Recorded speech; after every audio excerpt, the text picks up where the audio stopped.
Hello student, आपका मेरे channel explore socio पर बहुत बहुत स्वागत है। आज मैं आप लोगों के लिए यूजीसी नेट 2018 का जो फर्स्ट वीडियो मैंने अपलोड किया था, ये उसकी सेकंड वीडियो है। इसमें जो उद्धरण दिए जाते हैं, ये बहुत से चैनल वाले आपको उद्धरण नहीं दिखाते हैं। इससे संबंधित जो क्वेश्चन आते हैं वो भी आपको देखने को नहीं मिलते हैं। तो देखिए, आपको मैं ये उदाहरण दिखा रही हूँ। आप इसको पढ़कर इसको अच्छी तरह से इसके क्वेश्चन फाइंड आउट कर लीजिएगा। इस पे आधारित 5 क्वेश्चन बनते हैं जो आप लोगों के लिए बहुत बहुत इम्पोर्टेंट है।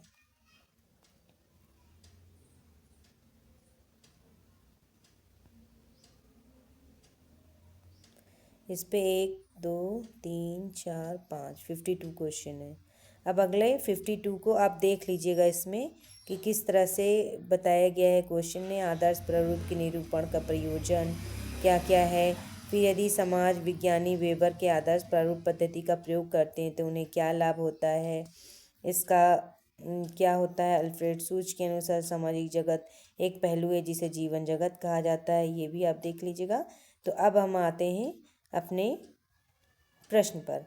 तो ये है गॉफमैन की कृति presentation of self and everyday life का केंद्रीय परिप्रेक्ष्य क्या है। ये नाट्य कला है। ठीक है, अब आते हैं अगला है किस कृति में यह प्रस्तुत किया गया है कि सभी प्रकार के ज्ञान सामाजिक रूप से रचित होते हैं और विशेष व्यवहारिक समस्याओं प्रति उन्मुख होते हैं। तो वो है दी सोशल कंस्ट्रक्शन ऑफ रियलिटी। ऐसा इसमें कहा गया है ऑफ रियलिटी। ठीक है,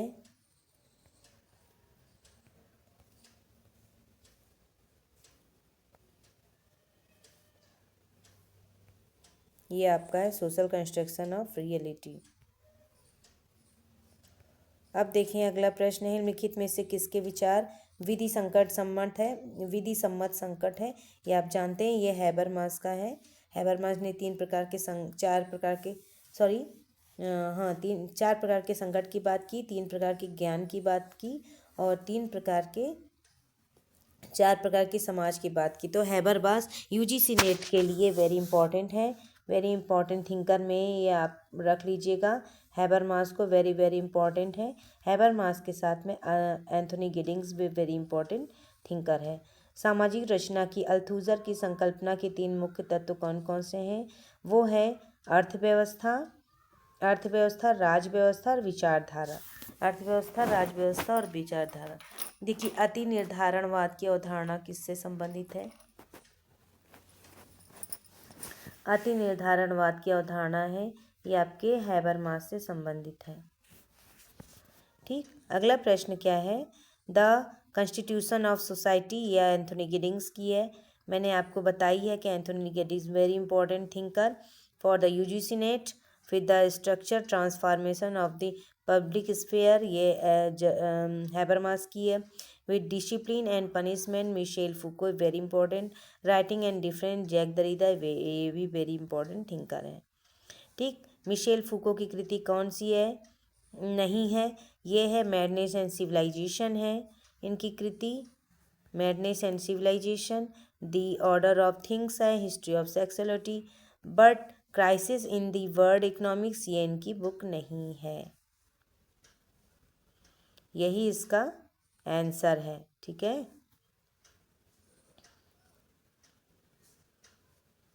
इस क्वेश्चन का आंसर यही है। अगला है समय और काल से परे पूर्व विद्यमान संरचना और वैयक्तिक अभिकरण की अंतःक्रिया के परिणाम के स्वरूप सामाजिक संबंधों की संरचना निर्धारण को किस रूप में वर्णित किया गया है। ये है क्या है, ये संरचनाकरण की अवधारणा है। अगला है किसके लिए वास्तविकता के स्थानीय ब्यौरों भव्य आख्यानों की तुलना में अधिक महत्वपूर्ण है। ये आपका है उत्तराधुनिकता के आधार पर। ठीक बच्चों, अब आप इसको देख लीजिएगा। अगला है भारत में विविधता के स्रोतों में क्या क्या सम्मिलित है। वो है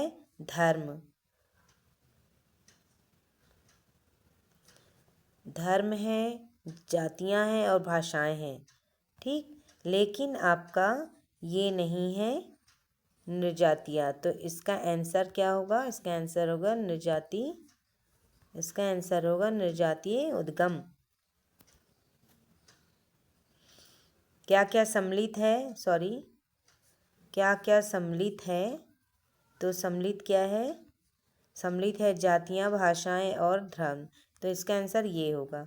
एन.के. बोस के अनुसार भारतीय सभ्यता का विकास किसका परिणाम है? तो सापेक्षिक रूप से शांतिपूर्ण स्थितियों में सांस्कृतिक बहुलतावाद का एक प्रतिरूपण।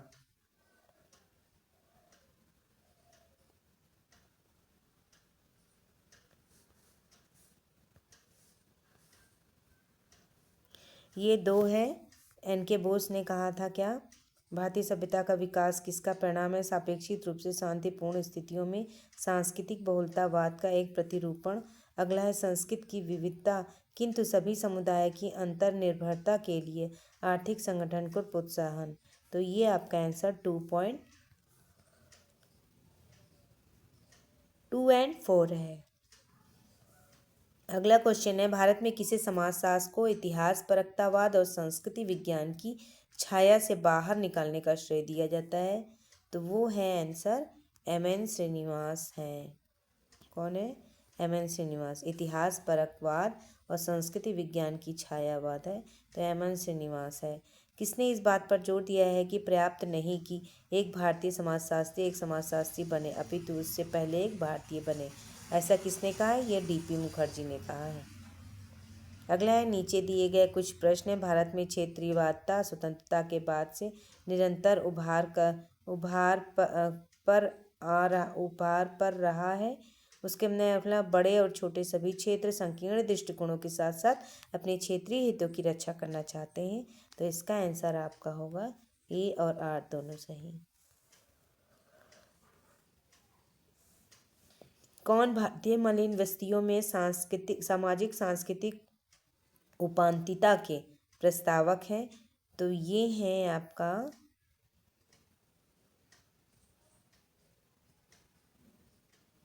सांस्कृतिक उपांतिता के प्रस्तावक है, ये आपका बी.डी. बिले हैं। बी.डी. बिले। इस आंसर को आप होमवर्क रख लीजिएगा। आपका ये होमवर्क क्वेश्चन है, इसको आप कमेंट में बताइएगा इसका आंसर क्या है। ठीक है बच्चों। किस प्रकार की निर्धनता कायिक उत्तरजीविता को बनाए रखने के लिए जरूरी बुनियादी संसाधनों के अभाव की घोतक है? तो परम निर्धनता है। वेरी गुड, आप लोगों को पता है। अगर कोई बच्चा मेरे चैनल पर नया है तो मेरे चैनल को अवश्य सब्सक्राइब करिएगा और शेयर भी करिएगा, मेरी वीडियो को लाइक करिएगा। मेरी वीडियो की आपकी कोई क्वेरीज हो तो मेरी वीडियो पर कमेंट भी करिएगा, कमेंट करके आप मुझे बताइएगा। अगला है कायाकल्प और शहरी परिवर्तन हेतु अटल मिशन का शुभारंभ कब हुआ? तो 25 जून 2015 में हुआ। अगला प्रश्न है कि पारिस्थितिकी निम्नीकरण के परिणाम स्वरूप पर्यावरण प्रदूषण होता है। ठीक है, क्योंकि वन उन्मूलन, बड़े बांधों का निर्माण और विकासात्मक कार्यकलाप पारिस्थितिकी निम्नीकरण के लिए उत्तरदायी है। एकदम सही, दोनों सही और दोनों की व्याख्या भी सही है।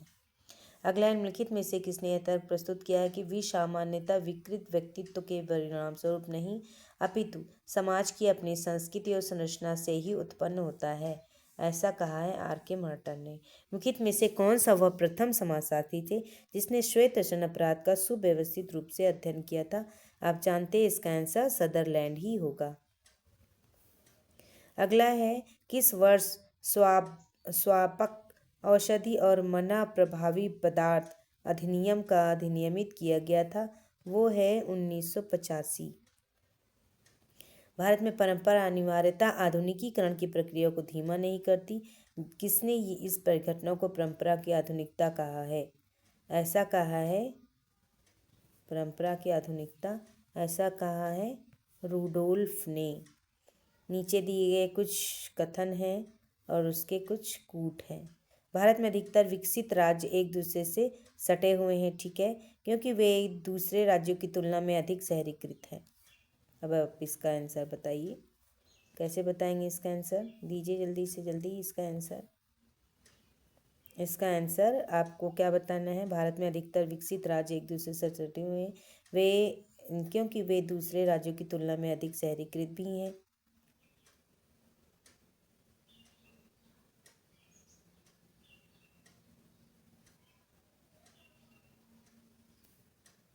क्या ये सही है? आप बताएं इसका आंसर। आप इसको बताइएगा कृपया। आप इसका आंसर कमेंट में दीजिएगा।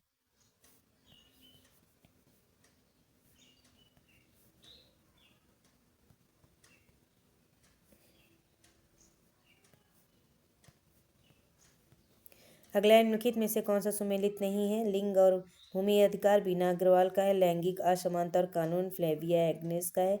लैंगिक असमानता कानून फिर महिलाएं नातेदारी लीला दुबे की है। और लिंग और भूमि अधिकार बीना अग्रवाल, लैंगिक असमानता और कानून फ्लेविया एग्नेस, महिलाएं नातेदारी लीला दुबे है। महिलाएं और संघर्ष एक करुणा चानन की नहीं होकर ये संघमित्रा की है। ये सही है, एक करुणा चानन की नहीं है। ठीक है बच्चों। अगला है निम्नलिखित में से कौन सी भारतीय संविधान द्वारा ही अंगीकृत धर्मनिरपेक्षता की एक विशेषता नहीं है? तो इसका बी आंसर नहीं है। बी आंसर नहीं है। अगला विश्वव्यापी सामाजिक संबंधों का तीव्रकरण और जो विशिष्ट स्थानों को इस तरीके से जोड़ता है कि स्थानीय घटनाएं मीलों दूर घटने वाली घटनाओं का विलोपन निर्धारित हो जाती है, किस अवधारणा से संबंधित है? ये वैश्वीकरण से संबंधित है। अगला है क्वेश्चन, ब्रिटिश शासन के दौरान उसके बाद भारत में प्रचलन में आए हुए आधुनिकीकरण का संगठन नहीं था ग्राम समुदायों का समेकन। अगला क्वेश्चन है, ये देखिए, वैश्वीकरण ने सरकारी क्षेत्र और गैर सरकारी क्षेत्र दोनों को इस बात के लिए बाध्य कर दिया है कि वे विज्ञान के विकास में एक दूसरे के साथ सहयोग करें। अगला है, क्योंकि उपयुक्त दोनों के बीच सहयोग से बाजार प्रतिस्पर्धा का सामना करने में सहायता मिलती है। अब बताएं इसका आंसर। आप क्या बताएंगे? लिखा है कि वैश्वीकरण ने सहकारी क्षेत्र गैर सरकारी क्षेत्र दोनों इस बात के लिए बाध्य किया है कि वे विज्ञान के विकास में एक दूसरे के साथ सहयोग करेंगे। सही है। उपयुक्त दोनों के बीच सहयोग से बाजार प्रतिस्पर्धा का सामना करने में सहायता भी मिलती है। इसका मतलब इन दोनों का आंसर सही है। ए आर दोनों सही है। सॉरी, इसका होगा बी। इसका होगा बी और इसका ए गलत।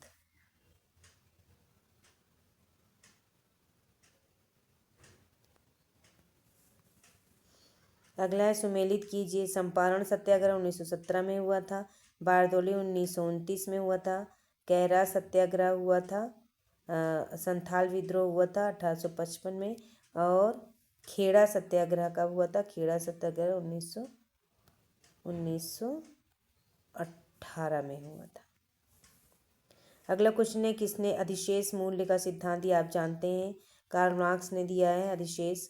लेकिन में से कौन सा विद्रोह फसल में जोरदार के अधिकारों को आधे से कम करके एक तिहाई करने और गरीब बटाईदार किसानों के अधिकारों में संगत बढ़ोतरी करने की मांग के साथ शुरू हुआ था? तो ये है तेभागा। क्या है ये? तेभागा आंदोलन है। ठीक, एक तिहाई करने नहीं, तेभागा आंदोलन है।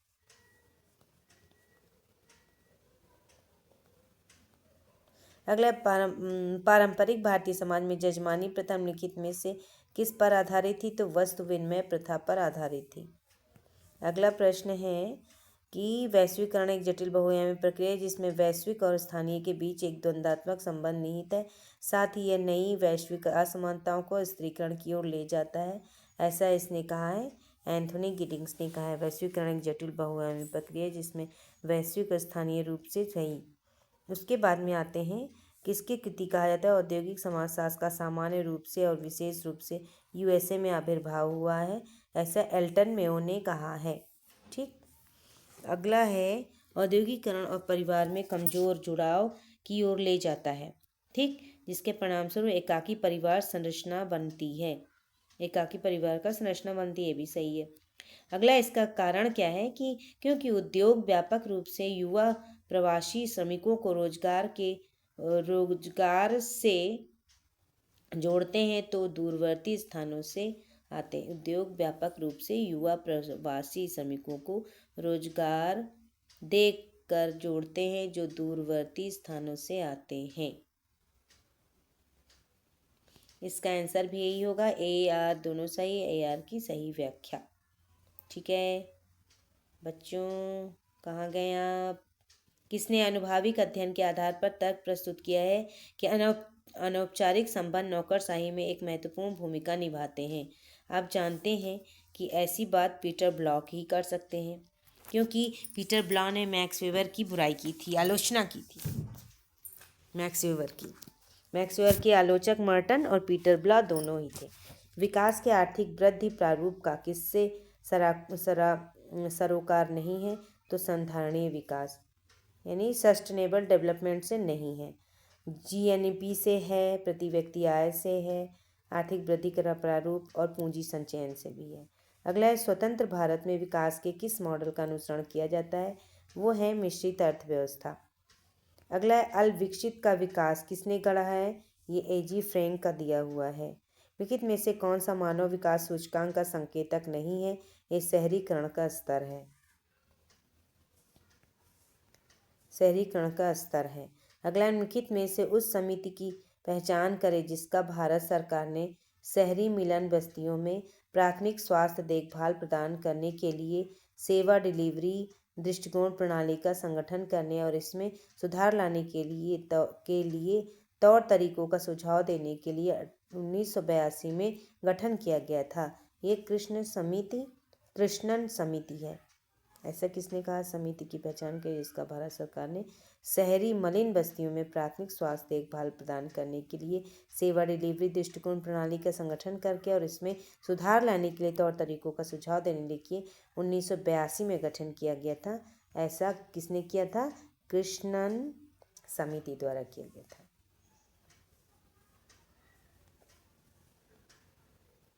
अगला क्वेश्चन है, किसने सामाजिक उत्थानशीलता के रूप में जनन क्षमता के अध्ययन के लिए समाजशास्त्रीय व्याख्याएं दी हैं? तो आसेन डुमोंट ने दिया, ए डुमोंट ने दी है। ठीक।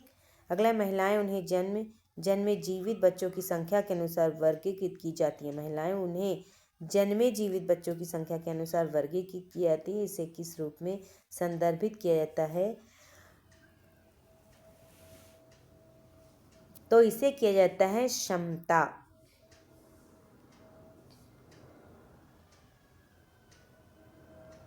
अगला है, 2011 यूएनडीपी की मानव विकास सूचकांक रिपोर्ट के अनुसार लैंगिक असमानता सूचकांक की दृष्टि से दुनिया के 187 देशों में से भारत का कौन सा स्थान था 2011 में?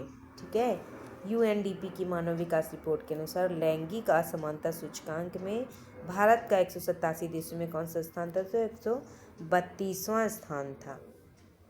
अगला देखें कि स्टेइंग अलाइव वीमेन इतना बोलती है, आपको पता होना चाहिए कि ये वंदना शिवा की बुक है। Village caste gender and method M N. Srinivas की बुक है। अगला, वायलेंस अगेंस्ट वुमेन, ये किसका है? मार्था चैन। ये मार्था चैन का है, ये मार्था चैन का है। अगला है, perpetual mourning widowhood in rural India, तो ये किसका है? ये है आपका गेल ओमेट का है। ये किसका है? गेल ओमेट का। तो ये रही आपकी ये दूसरी वीडियो बच्चों, ये कंप्लीट हो गया। आप ये आंसर की समय देने के लिए आपका बहुत बहुत धन्यवाद। थैंक यू सो मच बच्चों। अब मिलते हैं नेक्स्ट वीडियो में। आप स्वस्थ रहिए, मस्त रहिए और पढ़ते रहिए, ऐसे ही आगे बढ़ते रहिए, अपने गोल की तरफ बढ़ते रहिए।